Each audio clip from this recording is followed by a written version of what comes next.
So to the skeptic out there, that's like, oh, it's just this little girl. How old is she? She was teenager. We just started college, so 18, 19. Okay, so she's 18, 19-year-old. Okay, it works for her. I saw this video the other day. Andrew Huberman talked about, like, he opened up about, and he didn't really go into detail about prayer or, like, whatever, but he just, even him, you know who Andrew Huberman is? Oh, he's like, There's not a lot of people that you'll be so surprised at that. So you'll say names and be like, "Who's that?" I'm good at faces. If I saw, he's like, probably know. he is like the Give me a reference. scientist on, he's a neuroscientist on YouTube. He just literally just talks for hours. I think I think I've seen the videos Boulder, before. yeah, I was just about to you've say, probably seen I it definitely- clipped or something. yeah, okay. Yeah, he just talked about the benefits of prayer, and he's like, yeah, I can't explain it, and it's crazy coming from a neuroscientist, but he talked about other neuroscientists who are Christians.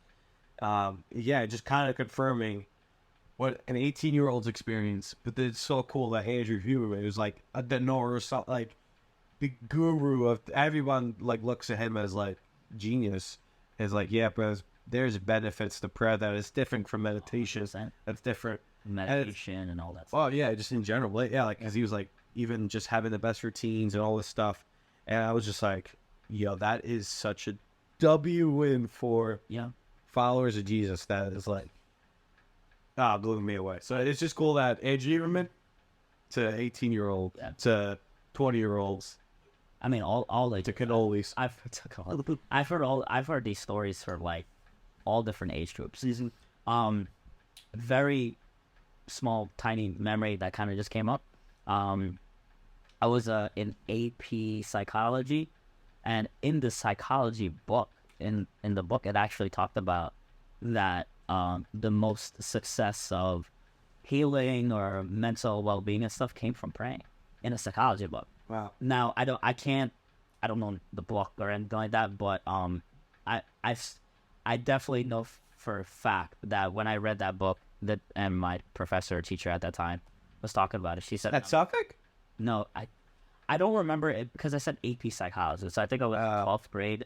You and you're in high school. Yeah, I think it was that, or again, that's why I said it's like a memory that just kind of came up that I was like, I'll never forget that, where I was like, oh wow, like we're talking about the power of prayer in a psychology class Oh, yeah. right now, and stuff like that. Yeah. So, Weird. but then I remember they also they also said on the flip side that most people don't try that. Most people don't pray, but then when they do pray, it's the highest success rate as far as like well-being and stuff. Yeah. I think what you praying to matters. Well, Yeah. of course. But yeah, no, it's just such a, but I guess when do we start trying to backtrack? Yeah. Oh, we were talking about the gospel and you were just talking about, and so to answer your question, even like loving and forgiveness, yeah, that all comes from the kingdom, like upside down reality. Like it's so not intuitive to forgive somebody when they hurt you. And so that does come from the kingdom of God, God's reign and rule, Yeah. in his way. So, but that isn't like the most important thing he talked about. And I think if we get to that, we'll not have those debates that you talked about previously. So